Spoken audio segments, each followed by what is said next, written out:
Hello once again, Niner faithful, and welcome to another episode of 49ers Playbook, on the channel that's trying to answer the whys and hows of the game. First, I'd like to give a huge shout out to all those who have supported the channel. It's because of your support the channel can continue to try and put out content on our 49ers. Also, a special thank you to the members of 49erswebzone.com for their special support. You know who you are, and it is greatly appreciated. Lately, there's been a lot of talk concerning Brandon Aiyuk and his lack of targets, and the fan base has seemed divided on what is going on, especially after the recent comments by General Manager John Lynch. Well, because we're always trying to answer the whys and hows, we're going to take a look at exactly what is going on with his situation and what Lynch is referring to when he says Aiyuk needs to take the next step. So we'll jump to the film and take a look at Aiyuk. You're watching Johnny Dell's Football Academy.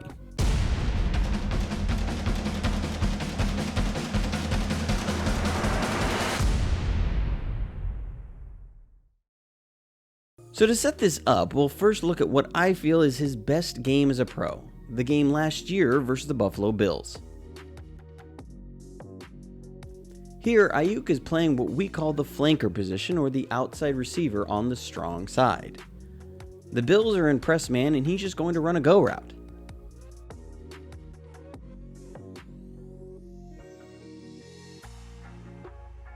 He first does a nice job defeating the jam, and I really like how he works this route vertically. He fights for position to stack the corner. Corners will try and drive a guy towards the sideline, using it as help, and squeeze the throwing area for the quarterback. Here, Aiyuk drives vertically and is able to get the corner into a trail position, and this is what you like to see. Even though Mullins doesn't make a great throw by any means, because Aiyuk stacked the corner, he got him out of phase and he draws the pass interference call. Take note, this is what quarterbacks want to see when they look to throw the deep fade, for the receiver to be in a good position.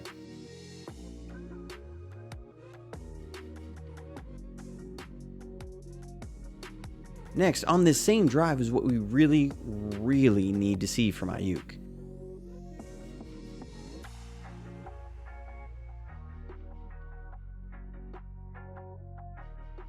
Here we come out in a 3x2 set with a running back split out wide. With a linebacker on him, it reveals man coverage. We then motion the running back in, leaving Aiyuk in isolation at the split end or X receiver position. By condensing his split on the boundary side of the field, we're giving Aiyuk enough space for any route to be respected.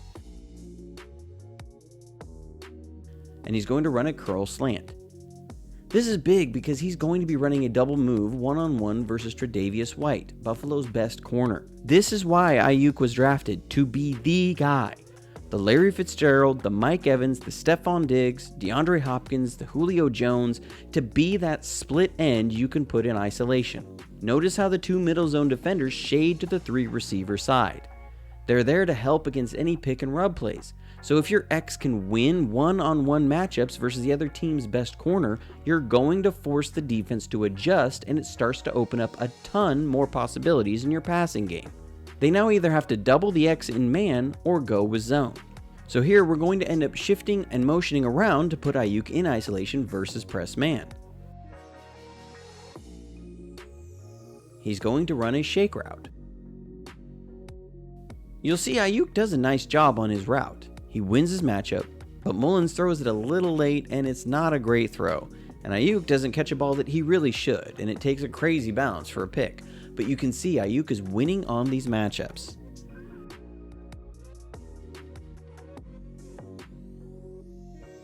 So the Bills are then going to run zone, and we're going to again shift and motion and put Aiyuk in isolation.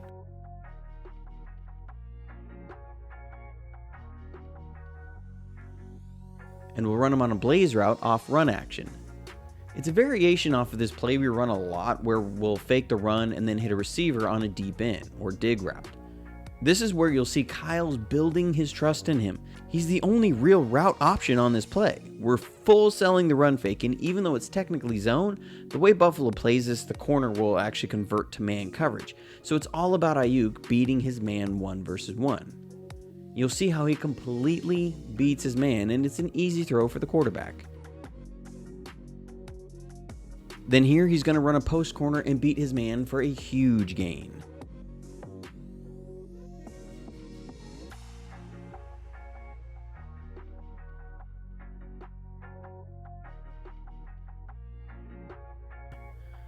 Again, the Bills are now in zone, but like I said, they convert to man coverage on these deeper routes. Aiyuk runs a great and efficient route. He's able to sell the post with a single jab step and is able to stack the corners so that even without a great throw, he's able to adjust and make the catch for a huge gain.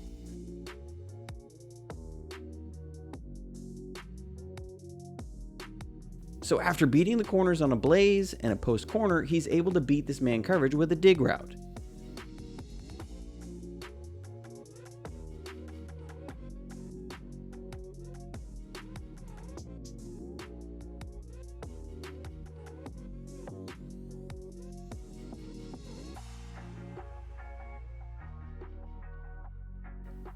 You'll see he did a nice job of stemming the route the same as the previous ones we saw, which makes the corner just a step slow in reacting to the dig route. It's just a poor throw by Mullins. So what is happening this year? First, he's not running his routes well within the scheme on some play. This one, you'll see we have him at the split end or X receiver, and we're going to run a variation on a smash concept here, with Kittle running like a flat route, then pivot back in. Aiyuk hesitates just a little on his own release, and he never really interferes with Kittle's man or his own. If he releases with more urgency, you get the effective pick rub that we're looking for. Instead, you get neither, and both routes are well covered. Even though Garoppolo looks to the other side, that doesn't excuse poor route execution, and it isn't going to affect the defense or give your head coach and quarterback confidence to look to the weak side on these plays. Another thing is that he's not doing a good job making all his routes look the same. The way the route tree works is you have short, intermediate, and deep routes, and the key is to make each level route look the same out of the release, or the variations of each route look the same. Here he's just going to run a slant, and it's kind of lazy. He's got the big cushion and just runs a 3-step slant. Doesn't sink the hips, and the corner drives hard on it for a short gain. So with your head coach seeing the corner on that side drive hard on Aiyuk's slant route, he's going to set it up for Aiyuk to run a sluggo or slant and go, versus man coverage on the same guy.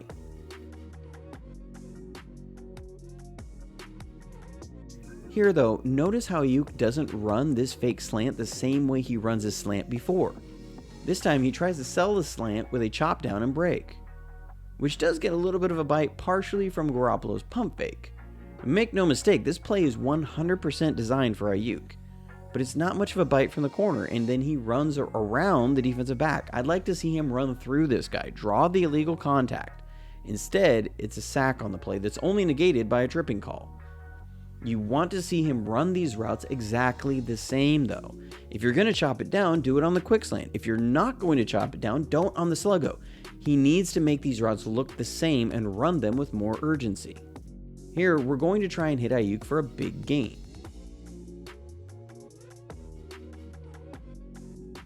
If you've watched the channel, you've seen me talk a lot about the pin concept, or post plus in. Here we're going to run a variation off of it, where we have Debo on a deep in, and Aiyuk will run a post corner.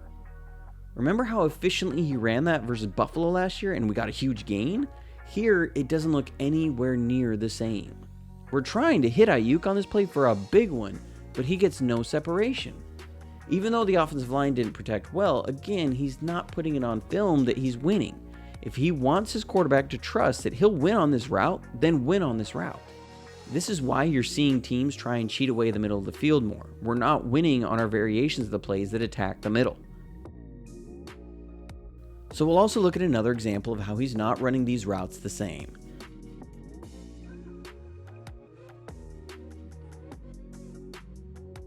So that last play, he stems slightly outside before trying his post corner. We saw on the corner route how he stemmed far inside before breaking out. So he's going to see man coverage against the Cardinals, and he's going to run a whip route, which is a variation off the corner route where the receiver will break a corner route off. Here, he stems straight vertical, isn't able to battle the corner, and blanketed on his whip route. This play is designed to go to Aiyuk. It's a double whip play, and the other one is use check. And I'll go back and show this versus Green Bay for a touchdown. Here, he faced off coverage and ran it the same way. A really well-timed throw by Jimmy G helps this be a touchdown because he didn't get a ton of separation. But you see he's running this whip route consistently. If he wants to see his corner routes get more open, then he needs to release those the same as his whip route. Same thing for his post route. Let's look at another whip route versus Arizona, this time versus off coverage. Same exact way. Straight vertical release, chop down and whip. Again, covered. He's putting these routes on tape the same way each time, the same variation each time. He's giving away his routes on tape. Another example of how he's running each route in the same level differently, here he's going to run a deep out.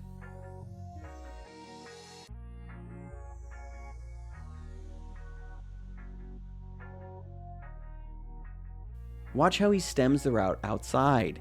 It's not going to be a whip route. It's not a stem near the top of the route like the post corner, so the corner sits on the route the whole way and it's blanketed.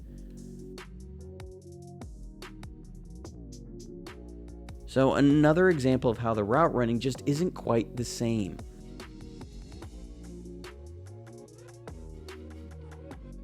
Remember my early example of Aiyuk stacking the corner on a go route? Here he's going to run a go route again, bump and run coverage. He gets a fairly clean release, but he doesn't fight for the vertical position the same way. Notice how he allows the corner to squeeze his route to the sideline. I'd like to see him fight to stack the corner like we saw versus Buffalo. Instead, he's blanketed the whole way. We're going to continue to see these press man looks until we are able to take the top off the defense or even show the coaches in the booth that our guys are beating their guys. And I can promise you, if Aiyuk shows he wins on these routes versus press man, Kyle would call into the quarterback, alert to the go. People want to say Kyle needs to scheme up more plays for Aiyuk. There's only so much you can do for a split end. At the end of the day, that guy has to be the number one receiver and win his routes. That's the position Jerry Rice played. You don't have to have blazing speed, but if you don't, you better be a good route runner. Right now, Aiyuk isn't showing top end of either. And then he isn't always running his routes correctly. Here, he's got an option route versus man coverage. It's a middle of the field open or closed read. If it's middle of the field open, meaning no zone help over the middle, he runs a slant route. If it's middle of the field closed with zone help over the middle, he's going to run a quick curl, as the man defender will be playing outside leverage with his inside help. Aiyuk just doesn't see the middle help defender and runs a slant. Jimmy G is fortunate because he reads the middle zone and throws for a curl route. It's an instance where a quarterback can look real bad and has the potential to turn a play where you're knocking on the door of the end zone into a pick six real quick, and a good way to start losing the confidence of your head coach and your quarterback. Then lastly, he's got to take advantage of the plays offered to him. If you remember, Trey Lance's first career touchdown pass was a variation off a play we run a lot, where we'll fake an inside zone, then hit a receiver on a quick slant. Well, this is that play. Aiyuk beats his man and Jimmy G threads the ball through 3 defenders, but Aiyuk just drops the pass. People want to talk about the tough catches he made versus Arizona. Well, those are great, but consistency is key. Overall, Aiyuk has too much talent to not start playing at a higher level, and I promise you, if I'm seeing these tells in his route running, so are opposing defensive coordinators and defensive backs. He's playing checkers in his route running when he needs to be playing chess.